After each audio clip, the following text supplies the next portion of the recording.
bit about Cattlog and what we're doing in the cattle industry. The Cattlog was designed and were put in place in order to solve what I kind of term as a 100-year-old, almost 200-year-old problem. All right, and that is an archaic system for the buying and selling of cattle, where we're focused in on, and you can't see the red, a stockyard. All right.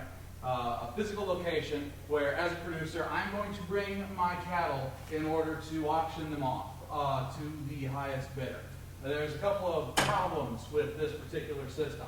Looking at it from the seller's side, if I'm a seller, I'm a price taker here. I'm paying to bring my cattle here.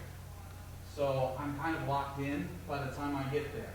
You know, usually to the tune of a few hundred or a couple $1,000, depending on how many truckloads of cattle I'm bringing along. Or maybe it's less and I just threw them in the back of my trailer and I drove them there.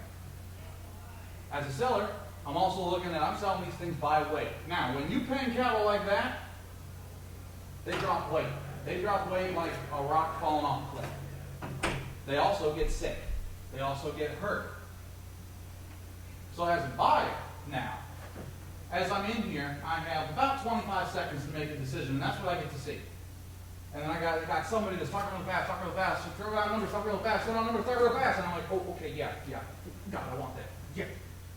And, you know, I just spent $20,000, $30,000 on, you know, 2 truckloads of cattle, and they're going to come off, and 2 of them will be dead, most of them will be sick, and they'll all drop about 100 pounds from when I bought them, because after I bought them, they went back in here until they go onto the truck. Later on in the day, if I'm lucky, probably tomorrow, more likely.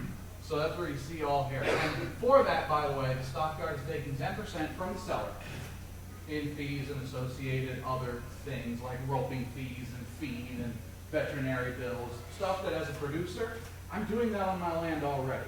So now I'm paying somebody else to do something I'm already doing. And the buyer is going to do all of it as well. When it gets onto his land, he's putting it onto a sequestered field so it doesn't disease the rest of his cattle for about 60 days, and he's going to inoculate them against everything under the sun and try and put some weight back on. And so our first look when we started talking with cattle farmers was, okay guys, what about online? They were like, hey, great idea fellas, however, I don't trust the other guy. Because I've heard too many stories. My buddy Jim over there, he had 2 truckloads he sold to some guy for $20,000. Then they went, but that money never came. Jim had to sell off, you know, half of his field. Other side of it, hey, you know, I sent my cattle, and, you know, or I sent my money, I never got cattle. And that happens too. And so, what's the solution? What I like to call keeping honest people honest. So there's a lot of online classifieds that are out there right now, but there is nobody that does contracts and negotiations and escrow and payments. Well, there is now. Hi. Cattlog. So not only are we an online marketplace, but our particular point of sale, the thing that makes us better than everybody else, is these 2 items right here. Every single time you enter into a transaction through us, we cover the transactions with contracts done in plain English, no nonsense, easy to understand on all sides. And then we act as an escrow sitting between buyer and seller. Buyer hands us contract value, we hold it. Buyer and seller conduct transaction. Cattle move from point A to point B, field to field, the best way for cattle to move. No barns in between, nobody gets sick. And once buyer and seller are satisfied with the transaction, we release those funds to the seller, and for that, we take only 3%. We drop 70% of the seller's current money that they are spending in order to sell their cattle. Secure, stress-free. Where we are right now, we're in the generating awareness phase. In particular, I've actually, I'm also the head marketer amongst other things that I do for Cattlog. Where we've been focusing recently is Facebook. There is a whole contingent of people out there that buy and sell cattle on Facebook. They're not allowed to, in terms and conditions of Facebook. There are ways around it, just as there are ways around everything. So there are a lot of people that are utilizing Facebook and other social media platforms in order to try and buy and sell their cattle. And they're running into the same problem. spent my 10 cattle, but I didn't get my 10K. Nuts. Or I sent my 10K and I didn't get my 10 cattle. So we've been focusing on large 1K active plus user cattle trading groups. Largely in Arkansas and Mississippi, a little bit of Virginia, and we're branching into Oklahoma as well. And where we've actually been seeing a lot of traction, what I've been very, very happy with is in the past month we've had a very, very big surge in popularity. To the point where every time I put a post into a single one of these groups, we are seeing upwards of 15,000 interactions. And this is in groups with an average of anywhere between 2, 3, 4, 5,000 users. So we're starting to generate some traction. We're starting to get organic phone calls. We're starting to get organic users coming onto our system that I'm having trouble as a marketer trying to attribute to where did this guy come from. So it's a good problem to have as far as I'm concerned. Taking a look at our financial forecast, when we move into 2020 is when we're looking at kind of the first run of actually really starting to get heavy on getting these transactions through. Right now, the market is it's about as skittish as a 5-year-old at the doctor's office about to get a shot, right? You're trying to convince them that it's not going to hurt and it's going to be good for them, but everybody's really slow about it. So we see kind of slow movement through 2020. Once it starts to gain traction, the thing about this particular market is it's hyper-localized and it's very, very fragmented, but it talks to itself. These folks know each other, they talk to themselves a lot. So once you start to gain traction, it's like a rock going downhill. And you can see that as we move into 2021 and on through 2024. Increasing, the most important thing is the increase in the number of heads sold through the platform. So, we did not start with this idea. We started as cattle, as records, because one of the biggest problems in the U.S. is our inability to export our cattle to all the places we would like to. And a lot of that is because we don't keep good records. A few states do, most states don't. But as we talked with cattlemen, they told us, hey, we're not too worried about that right now. What we're worried about is the fact that this producer freaking hosed every time we try and sell or buy cattle. And we aren't the big commercial entities out there that are pushing 400,000 head every year.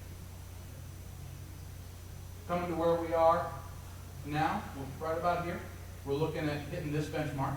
Once we do, we're going to be looking for about $300,000 in order to help us kind of push the marketing and allow us to really iterate and be able to handle the amount of business that we're expecting to see come in once we start getting from 2,500 up to 15,000 head sitting in the inventory. That is a lot of users and a lot of contracts that are going to be going through us.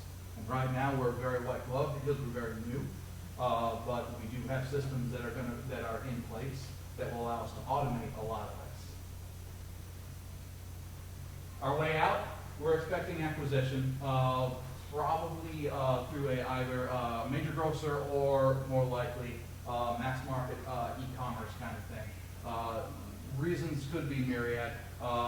Mostly it's going to be, do they want platform? Do they want our data? Highly likely. Or do they want our connections? Platform or data is probably the two biggest ones. The connections pretty easy to replicate as long as you've got time and money and don't mind making a bunch of phone calls. The team that we have in place, there's me. Myself and Dave Clark are kind of the two heads. We handle 99.9% of everything that happens inside of Cattlog. We also have Wei Hong, who is our CTO, who is the guy who has designed everything that we do in-house. He is our tech wizard. He also does this stuff for Fortune 500 companies, so he knows what he's doing. We have our mentor, Brent Talley, and there's a bunch of names that should be down here that I honestly haven't had a chance to put in yet. We've got a whole slew of cattlemen that have helped us build this thing that we've tested through. We also have folks that are handling our boots on ground, both here in Mississippi as well as Arkansas, and we're looking to try and extend the amount of folks that we have kind of on the ground, acting as reps, acting as our folks that are out at these cattlemen shows inside of Oklahoma and then also the western part of Virginia as we look to expand there as well. And that is all I have, ladies and gentlemen. Thank you so very much. I will entertain any questions.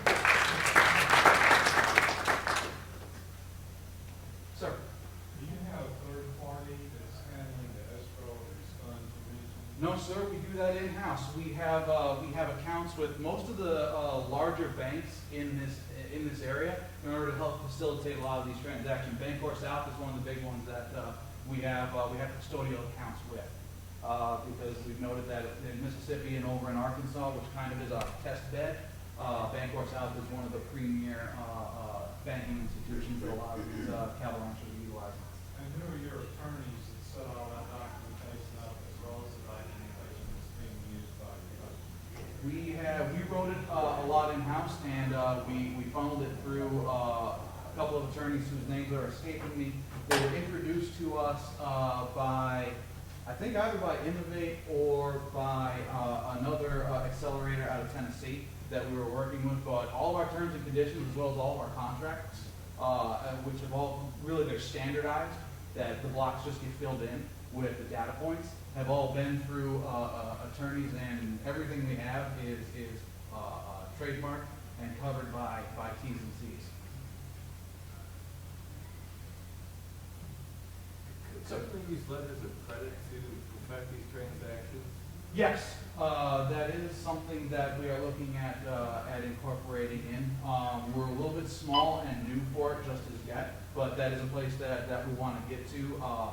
We're designed to really help small and medium-sized cattle ranchers right now who might not utilize something like a letter of credit. That would be your larger producers. But as we gain traction, we expect that some of them will come in to try and see if they can utilize our market, because I mean they're large producers because they're smart, right? So they know if there's a brand new market out there, if there's a new way to either buy or sell cattle, either at high price and high quality, they're going to investigate it, and that's the point at which I believe that something like what you're talking about, a letter of credit, would be something that folks of that size would be very, very interested in. I'm not so sure that the 200 head or less would, but that is a question that I'm asking our users right now to see if that's something we'd be interested in moving forward. Can I take the last one? Sir? I was just curious about the transport of the cattle. Do the cattlemen normally do it themselves, or is there? So some do. Some hire independent contractors that trucks and trailers. There are plenty of organizations in this area, as well as out through Texas, that's all they do is line haul cattle or horses or what have you. And then you have your independent contractors, and you see them on Facebook. Hey, I'm not doing a run, this week, so I got a trailer. So if you need something moved, give me a holler, and I'll quote you a good price. What we're looking at doing is, as we gain traction, finding out who those really good ones are, those bonded and insured ones, taking them our book of business and saying, okay, guys, what rates can you give me for my customers that I can then pass those savings on to them? So if it's normally 31, 32 cents a mile, I'm gonna come to this trucking guy and be like, hey, I'm pushing, 4, 5, 6, 700,000 head of cattle a year. Let's say we do about 26, 27 cents a mile. And I'm gonna turn to our clients and be like, hey guys, I got you a deal for 28 cents a mile. And we'll do it like that. Yep. So much of that industry is centered around the stockyard and the culture. How do you fight that? These guys have been doing it, going there every Tuesday for their entire life. That's true, and a lot of them hate it. You're 200 head or less, that system is built to work you over. If you're a seller, if you're a producer, that system is built to work you over. They know it, they don't like it. They want a different way to do it, but the problem is there are other online classifieds out there, but they don't have tall fences, so they're not making good neighbors. So one guy gets hosed on a $20,000 deal, and it's a less than 1% chance it's going to happen, right? But because this is a grassroots market, everybody hears about it within a couple of weeks, and everybody is distrustful of everybody else. And that's why we started out as doing the online market thing. And then I started saying, well, we're putting in contracts, we're putting in escrow, and that was this year. That was the aha moment that all of a sudden attention started shifting over to us. We were pushing some stuff on social media about using our marketplace, and we were thinking nothing. But as soon as I started talking about securing these transactions, as soon as I started talking about putting in contracts, utilizing an escrow service, building those tall fences and making good neighbors, that's when we started gaining traction. That's when we started getting a lot of attention in a half a dozen groups. That's it. That's, I mean, I'm the one that's pushing these things in a half a dozen groups. I start pushing into more, we're going to start seeing a heck of a lot more. But we're trying to hold on to that because we don't want to grow so fast and so out of control that we're not able to actually adequately serve all of these folks that we're trying to serve. So that's why I'm holding it inside of really Mississippi, Arkansas, Oklahoma, and a little bit of kind of Virginia, because these areas so the cattle, they move east to west through these areas. So because of hyper-localization, a lot of these folks, especially the smaller producers, might only go to one farm, right? And they don't realize that, they can have such a bigger reach, because they're going to go 30 minutes to that farm, but they'd be willing to truck those things 2 hours if they could get a good price. But they don't know where to go. And even if they did, they don't know if they can trust it. That's what we're trying to solve. Okay, I went way over, I'm sorry.